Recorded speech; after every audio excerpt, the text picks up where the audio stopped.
it's like all my colleagues and most of everybody on the board, I've got a million emails. I don't know if it's a million, it's close to it, about people's concern about the safety of the bike park, the shared usage.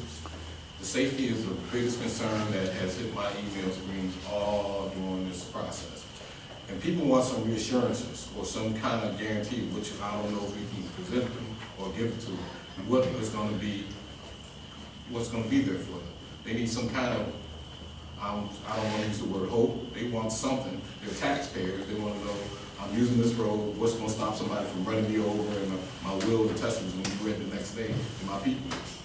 You know, now, God forbid I'm not going to go that far, but they can get injured. You heard from people who said they're disabled, they have hearing problems, and they probably can't see that well, and a variety of things.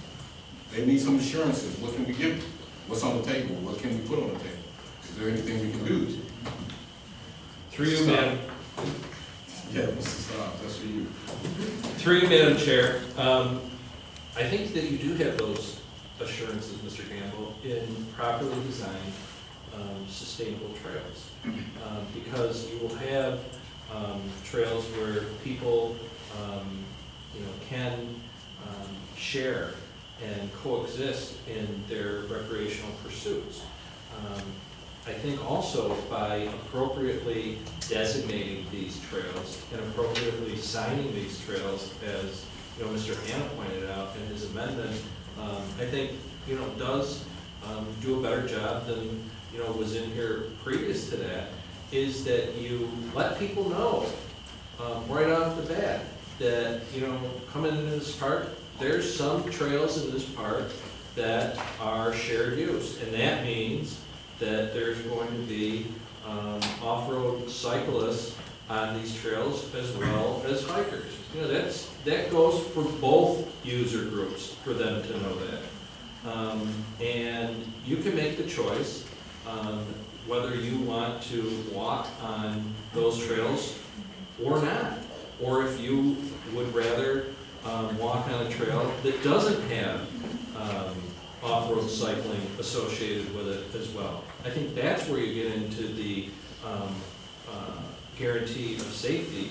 If I'm the 91-year-old person with the hearing problem and the vision problem, I don't think I'd go on one of those trails if I knew that going in. And that's what the signage and the appropriate notice accomplishes.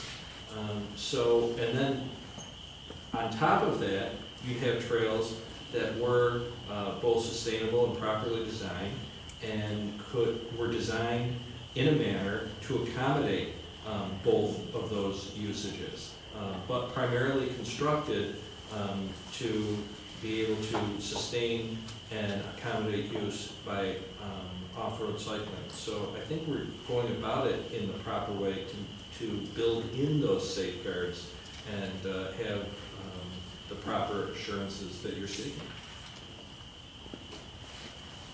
Thank you. Questions? Thank you. Yes. Mr. Gumina? Through you, Madam Chair. Mr. Staub, to Mr. Staub, you mentioned a second ago that we could designate trails tomorrow for bicycle use. And I guess I'm confused because I thought that was a law. I thought bicycles, it says no person shall ride a bicycle upon the lawns, walks, and the trails of county parks. And I know that we had to change the law when we had snowmobiles go to Chila, I think, or Church.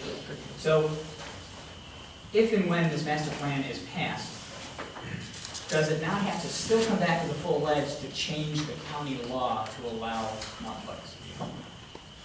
Anyone in the administration? Through you, Madam Chair, it does not. The current parks law, and I can cite that for you, it's section 323-15 of the Monroe County Parks Law entitled Bicycles. And letter A of that section says, riders of bicycles shall comply with all laws and rules for the regulation of other vehicles, and in addition thereto shall be subject to the following rules.